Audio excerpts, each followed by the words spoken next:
ಶಿವಕುಮಾರ್ ಅವರ ಒಂದು ಪ್ರಭಾವ ಕಂಡು ಬರುತ್ತಾ ಅನ್ನುವಂತಹ ಕೂಡ ಓಕೆ, ಇದ್ರ ಬಗ್ಗೆ ಮತ್ತಷ್ಟು ಮಾಹಿತಿಯನ್ನ ಕೊಡ್ತಾರೆ ಸಿದ್ದರಾಜು. ಹಿರಿಯ ಪತ್ರಕರ್ತರು ಫೋನಲ್ಲಿ ಕನೆಕ್ಟ್ ಆಗಿದ್ದಾರೆ. ಓಕೆ, ಇದೇ ವಿಚಾರಕ್ಕೆ ಸಂಬಂಧಪಟ್ಟಂತೆ ಸಿದ್ದರಾಜು ಅವರು ಹಿರಿಯ ಪತ್ರಕರ್ತರು ಈಗ ಲೈವ್ ಅಲ್ಲಿ ಕನೆಕ್ಟ್ ಆಗ್ತಿದ್ದಾರೆ. ನಮಸ್ಕಾರ ಸರ್. ನಮಸ್ಕಾರ ಮೇಡಮ್. ಸರ್, ಈಗ ನಾವು ಗಮನಿಸ್ತಾ ಇದ್ದೀವಿ, ಫಸ್ಟ್ ಲಿಸ್ಟ್ ಅನ್ನ ನೋಡಿದಂತಹ ಸಂದರ್ಭದಲ್ಲಿ ನಾವು ಗಮನಿಸಿದ್ದೀವಿ ಸಿದ್ದರಾಮಯ್ಯ ಅವರ ಬೆಂಬಲಿಗರಿಗೆ ಸಾಕಷ್ಟು ಅವಕಾಶವನ್ನು ಮಾಡಿಕೊಡಲಾಗಿದೆ, ಮಣೆಯನ್ನ ಹಾಕಲಾಗಿದೆ ಅನ್ನೋದು ಕ್ಲಿಯರ್ ಆಗಿ ಕಂಡು ಬರುತ್ತೆ. ಜೊತೆಗೆ ಸೆಕೆಂಡ್ ಲಿಸ್ಟ್ ಈಗ ಬರುವಂತ ಅಂದ್ರೆ ಸಂಪುಟ ವಿಸ್ತರಣೆ ಆದಂತಹ ಸಂದರ್ಭದಲ್ಲಿ ಸೆಕೆಂಡ್ ಲಿಸ್ಟ್ ಅಲ್ಲಿ ಹೊಸಬರಿಗೆ ಅವಕಾಶವನ್ನ ಮಾಡಿಕೊಡ್ಬೇಕು ಅನ್ನುವಂತಹ ಒಂದು ಆಂಗಲ್ ಅಲ್ಲಿ ನೋಡೋದಾದ್ರೆ, ಮತ್ತೊಂದು ಕಡೆಯಲ್ಲಿ ಈಗ ಡಿ.ಕೆ. ಶಿವಕುಮಾರ್ ಅವರ ಪ್ರಭಾವ ಇಲ್ಲಿ ಕಂಡು ಬರುತ್ತಾ ಅನ್ನುವಂತಹ ಪ್ರಶ್ನೆ ಕೂಡ ಎದುರಾಗ್ತಾ ಇದೆ. ಜೊತೆಗೆ ಯಾವ ಮಾನದಂಡವನ್ನ ಅನುಸರಿಸಿ ಈ ಬಾರಿ ಸಚಿವ ಸ್ಥಾನಕ್ಕೆ ಅವಕಾಶವನ್ನು ಮಾಡಿಕೊಡಬಹುದು ಅನ್ನುವಂಥದ್ದು ಏನ್ ಹೇಳ್ತೀರಾ ಮೇಡಮ್? ಇಲ್ಲಿ ಏನಾಗಿದೆ ಅಂತ ಹೇಳಿದ್ರೆ, ಕಾಂಗ್ರೆಸ್ ನಲ್ಲಿ ಈಗ ಯಾರೆಲ್ಲ ಆಕಾಂಕ್ಷಿಗಳಿದಾರೋ ಎಲೆಕ್ಷನ್ ಟೈಮ್ ನಲ್ಲಿ ಕೆಲವರು JDS ಇಂದ ಕರ್ಕೊಂಡ್ ಬಂದ್ಬಿಟ್ಟಿದ್ರು, ಅವರು ಬಿಜೆಪಿ ಇಂದ ಕರ್ಕೊಂಡ್. ಅದ್ರಲ್ಲಿ ಲಕ್ಷ್ಮಣ ಸವದಿ ಒಬ್ರು, ನಿಮ್ಮನ್ನ ಮಂತ್ರಿ ಮಾಡ್ತೀವಿ ನೀವು ಗೆದ್ರೆ ಬನ್ನಿ, ನೀವು ಗೆದ್ಕೊಂಡ್ ಬನ್ನಿ ಅಂತ ಹೇಳಿ. ಶಿವಲಿಂಗಪ್ಪ ಇವರು ಅರಸೀಕೆರೆ ಅವರು, ಹೀಗೆ ಕೆಲವರೆಲ್ಲ ಕರ್ಕೊಂಡ್ ಬಂದಿದ್ದಾರೆ. ಈಗ ಅವ್ರಿಗೂನು ಏನಾದ್ರೂ ಮಾಡಿ ಇವ್ರು ಅಕಾಮಿಡೇಟ್ ಮಾಡ್ಬೇಕಾಗತ್ತೆ. ಈ ಕ್ಯಾಸ್ಟ್ ವೈಸ್ ನೋಡಿದ್ರೆ ಇವಾಗ ನಿಮ್ಗೆ ಒಕ್ಕಲಿಗರಲ್ಲಿ ಈಗಾಗ್ಲೇ ಚೀಫ್ ಮಿನಿಸ್ಟರ್ ಆಗಿರೋದ್ರಿಂದ ಇವು ಆ ಕೋಟಾದಲ್ಲಿ ತುಂಬಾ ಜನಕ್ಕೆ ತಗೊಳ್ಳೋದು ಕಷ್ಟ ಆಗತ್ತೆ. ಮತ್ತೆ ಎಡಗೈ ಬಲಗೈ ಇದರಲ್ಲಿ ಸತೀಶ್ ಜಾರಕಿಹೊಳಿ ಅವರು ಇನ್ನೂ 5 ಜನಕ್ಕೆ ನಮಗ್ ಕೊಡ್ಬೇಕು ಅಂತಾರೆ. ಹಾಗಾಗಿ ಮಹಿಳಾ ಕೋಟಾದಲ್ಲಿ ಎಷ್ಟು ಲಾಸ್ಟ್ ಇದ್ರಲ್ಲಿ ಕೂಡ ಒಬ್ಬರಿಗೆ ಕೊಟ್ಟಿತ್ತು, ಲಕ್ಷ್ಮೀ ಹೆಬ್ಬಾಳ್ಕರ್ ಬಿಟ್ರೆ ಇನ್ನೊಬ್ಬ ಮಹಿಳೆಯರಿಗೆ ಕೊಟ್ಟಿರ್ಲಿಲ್ಲ. ಈಗ ಅದರಲ್ಲಿ ಬೇರೆಯವರುಗಳು ಕೂಡ. ಹಾಗಾಗಿ ಕ್ಯಾಸ್ಟ್ ವಾರ್ ನೋಡಿದ್ರು ಕೂಡ ಈಗಿರೋ ತುಂಬಾ ಸೀನಿಯರ್ಸ್ ನನಗ್ ಬೇಕು ಅನ್ನೋರು ಇದ್ದಾರೆ ಹೊರತು ಇಂಟರಾಪ್ಟ್ ಮಾಡ್ತಾ ಇದ್ದೀನಿ ಮಧ್ಯದಲ್ಲಿ. ಈಗ ಮಹಿಳಾ ಕೋಟಾದಲ್ಲಿ ಲಕ್ಷ್ಮೀ ಹೆಬ್ಬಾಳ್ಕರ್ ಅವರ ಹೆಸರು ಕೇಳಿ ಬರ್ತಾ ಇದೆ. ಒಂದು, ಈ ಹಿಂದೆ ಅವರಿಗೆ ಅವಕಾಶವನ್ನು ಮಾಡಿಕೊಟ್ಟಿದ್ದಾರೆ, ಈಗ ಬೇರೆಯವರಿಗೆ ಅವಕಾಶ ಮಾಡಿಕೊಡುವಂತಹ ಚಾನ್ಸಸ್ ಇದೆಯಾ? ಯಾಕಂದ್ರೆ ಸಾಕಷ್ಟು ಮಹಿಳಾ ಆಕಾಂಕ್ಷಿಗಳು ಕೂಡ ಈ ಪ್ರಶ್ನೆಯನ್ನ ಎತ್ತಿದ್ದಾರೆ. ಒಂದು ಆದ್ರೆ ಲಕ್ಷ್ಮೀ ಹೆಬ್ಬಾಳ್ಕರ್ ಅವರು ಡಿ.ಕೆ. ಶಿವಕುಮಾರ್ ಅವರ ಬಣದಲ್ಲಿ ಗುರುತಿಸಿಕೊಂಡಂತವ್ರು, ಏನಾಗ್ಬೋದು ಈ ವಿಚಾರಕ್ಕೆ ಸಂಬಂಧಪಟ್ಟಂತೆ ಅಂತ ಅವಕಾಶ ಮಾಡಿಕೊಡ್ತಾರಾ? ಇಲ್ಲ ಮೇಡಮ್, ಲಕ್ಷ್ಮೀ ಹೆಬ್ಬಾಳ್ಕರ್ ಅವರು ಸದ್ಯದ ಪರಿಸ್ಥಿತಿಯಲ್ಲಿ ಅವರು ಬರೋದು ಸ್ಟ್ರಾಂಗ್ ಕಂಟೆಂಡರ್. ಮತ್ತೆ ತಾವು ಹೇಳಿದಾಗೆ ಡಿ.ಕೆ. ಶಿವಕುಮಾರ್ ಅವರ ಆಪ್ತ ಬಳಗದಲ್ಲಿ ಇರೋದ್ರಿಂದ ಮೋಸ್ಟ್ಲಿ ಅವ್ರ ಚಾನ್ಸ್ ನ ತಪ್ಪಿಸೋಕೆ ಕಷ್ಟ ಅಂತ ಅನ್ಸುತ್ತೆ ಮೇಡಮ್ ನನ್ಗೆ. ಓಕೆ ಓಕೆ, ಬಟ್ ಸರ್ ಇವಾಗ ಯಾವ ಮಾನದಂಡವನ್ನ ಅನುಸರಿಸಬಹುದು ಅಂತ ಹೇಳಿ, ಯಾಕಂದ್ರೆ ಹಿರಿಯರಿಗೆ ಅವಕಾಶವನ್ನ ಮಾಡಿಕೊಡಲಾಗಿದೆ ಈಗ ಆಲ್ರೆಡಿ ಫಸ್ಟ್ ಲಿಸ್ಟ್ ಅಲ್ಲಿ ಪ್ರಮುಖರಿಗೆ. ಈಗ ಸೆಕೆಂಡ್ ಲಿಸ್ಟ್ ಅಂತ ಬಂದಾಗ ಹೊಸಬರಿಗೆ ಅವಕಾಶವನ್ನ ಮಾಡಿಕೊಡ್ಬೇಕು ಅನ್ನುವಂತಹ ಮಾತುಗಳು ಹಿಂದಿನಿಂದಲೂ ನಾವು ಗಮನಿಸ್ಕೊಂಡು ಬಂದಿದ್ದೀವಿ. ಯಾವ ಒಂದು ಮಾನದಂಡವನ್ನ ಅನುಸರಿಸಿ ಈ ಬಾರಿ ಈ ಲಿಸ್ಟ್ ತಯಾರಾಗಬಹುದು, ಏನ್ ಎಕ್ಸ್ಪೆಕ್ಟೇಷನ್ ಇಟ್ಕೋಬಹುದು ಅಂತ?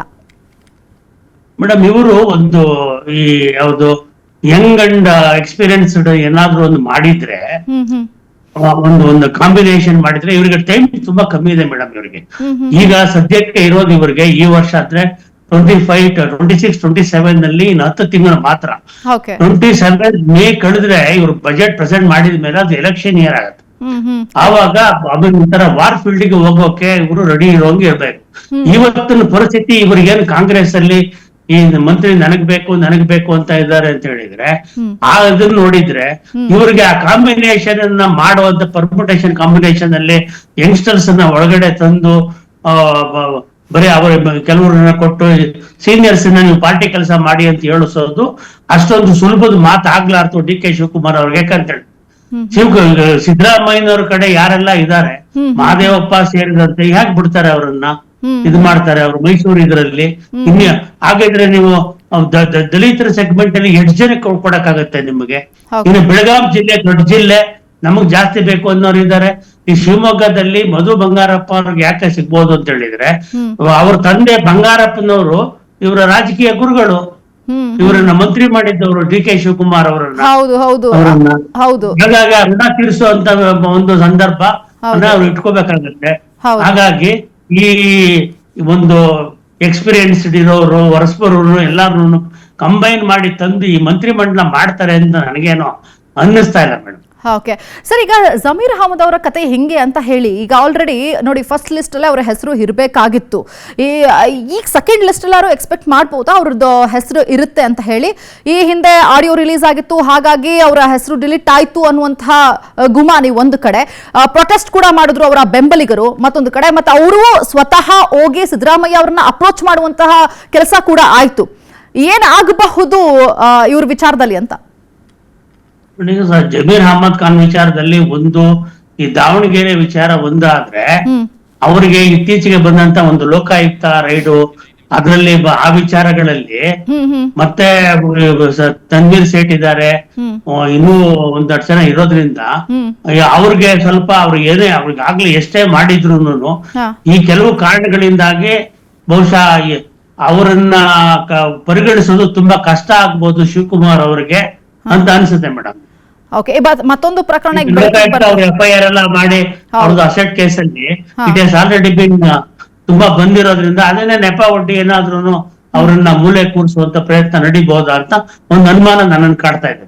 ಓಕೆ ಸರ್, ಈಗ ಇನ್ನೇನು ಆಷಾಢದ ಅಷ್ಟರಲ್ಲಿ ಒಂದು ಲಿಸ್ಟ್ ರೆಡಿ ಆಗುತ್ತೆ ಅಂತ ಹೇಳ್ತಿದ್ದಾರೆ. ಬಟ್ ಪ್ರಿಯಾಂಕ್ ಖರ್ಗೆ ಅವರು ಕೊಟ್ಟಂತಹ ಹೇಳಿಕೆಯನ್ನು ಗಮನಿಸಿದ್ವಿ, ಆಷಾಢಕ್ಕೂ ಮತ್ತು ಸಚಿವ ಸಂಪುಟ ವಿಸ್ತರಣೆಗೂ ಸಂಬಂಧ ಇಲ್ಲ ಅಂತ ಹೇಳಿ. ಸೊ ಹಾಗಾದ್ರೆ ಆಷಾಢಕ್ಕೂ ಮುಂಚೆನೆ ಸಚಿವ ಸಂಪುಟ ರಚನೆ ಆಗುವಂತಹ ನಿರೀಕ್ಷೆ ಏನಾದ್ರೂ ಇದೆಯಾ? ಮೇಡಮ್, ಆಷಾಢ ಇನ್ನು 15ನೇ ತಾರೀಕು ಶುರು ಆಗುತ್ತೆ. ಹೌದು, ಈ ತಿಂಗಳು 15 ಜುಲೈ 15, ಅದು ಮುಗಿಯೋದು ಆಗಸ್ಟ್ 12ನೇ ತಾರೀಕಿಗೆ.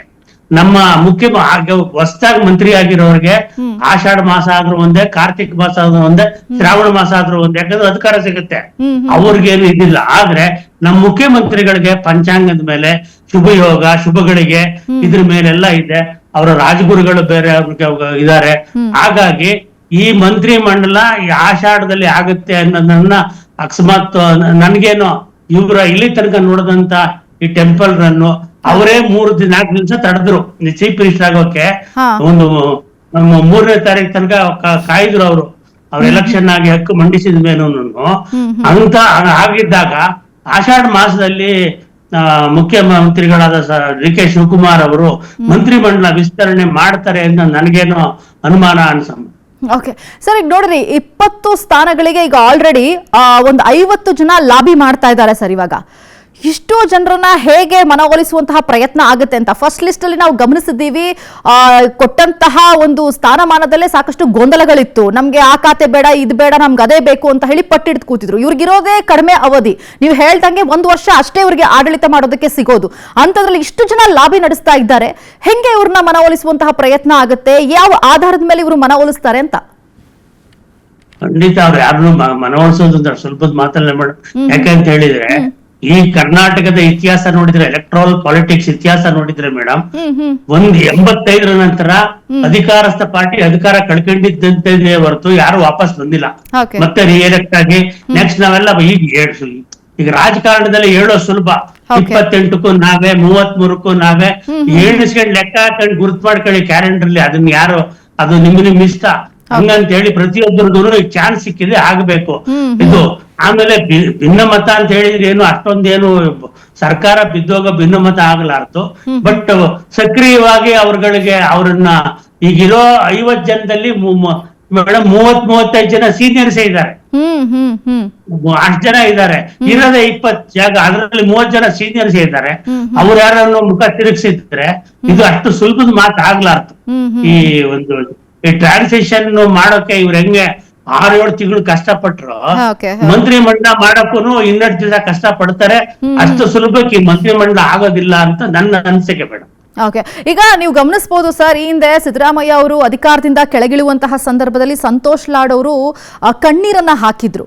ಈಗಲೂ ಕೂಡ ಲಾಬಿ ನಡೆಸ್ತಾ ಇದ್ದಾರೆ ಸಚಿವ ಸಂಪುಟ ಸ್ಥಾನವನ್ನ ಗಳಿಸಿಕೊಳ್ಳಲೇಬೇಕು ಅಂತ ಹೇಳಿ. ಬಟ್ DK ಶಿವಕುಮಾರ್ ಅವರು ಅವರನ್ನ ಸಚಿವ ಸಂಪುಟಕ್ಕೆ ಸೇರಿಸಿಕೊಳ್ಳುವಂತಹ ಚಾನ್ಸಸ್ ಇದೆಯಾ? ಯಾಕಂದ್ರೆ ಸಿದ್ದರಾಮಯ್ಯ ಅವರ ಬಣದಲ್ಲಿ ಗುರುತಿಸಿಕೊಂಡಂತವ್ರು, ಈ ಬಾರಿ ಏನಾದ್ರೂ ಸಿದ್ದರಾಮಯ್ಯ ಅವರ ಪ್ರಭಾವನೆ ಏನಾದ್ರೂ ಬೀರುತ್ತಾ ಅಂತ? ಮೇಡಮ್, ಈಗ ಅವರು ತುಕಾರಾಮ್ ಅವ್ರ ವೈಫ್ ಅವ್ರು ಗೆದ್ದಿದ್ದಾರೆ, ಅವರು ನನ್ನನ್ನು ಮಂತ್ರಿ ಮಾಡಿ ಅಂತ ಕೂತಿದ್ದಾರೆ, ನನ್ ಕೊಡ್ಲೇಬೇಕು, ನನ್ಗೊಂದು ಚಾನ್ಸ್ ಅಂತ ಕೂತಿದ್ದಾರೆ. ಆಗ ಬಳ್ಳಾರಿನಲ್ಲಿ ಆ ರೀತಿಯಾಗಿ ಹೋಗೋದಾದ್ರೆ, ಈಗಾಗ್ಲೇ ಮಹಿಳಾ ಕೋಟಾದಲ್ಲಿ ಈಗಾಗ್ಲೇ ಕ್ಲೈಮೇಟ್ ಮಾಡೋರಲ್ಲಿ ನಯನಾ ಮೋಟಮ್ಮ ಆಗಿದ್ರು, ಇವರಾಗಿದ್ರು, ಲಕ್ಷ್ಮೀ ಹೆಬ್ಬಾಳ್ಕರ್ ಜೊತೆಗೆ ಈಗ ಇವರು ಸ್ಟ್ರಾಂಗ್ ಆಗಿ ಮಾಡ್ತಿದ್ದಾರೆ. ಹಾಗಾಗಿ ಅಷ್ಟು ಬಳ್ಳಾರಿನಲ್ಲಿ ಈಗ ಸಂತೋಷ್ ಲಾಡನ್ನ ಮಾಡಿದ್ರೆ ಆಯಮ್ಮ ರೆಬೆಲ್ ಆಗ್ಬೋದಲ್ಲ. Okay okay okay sir, thank you Vistara news ಜೊತೆ ಮಾತನಾಡೋದಕ್ಕೆ.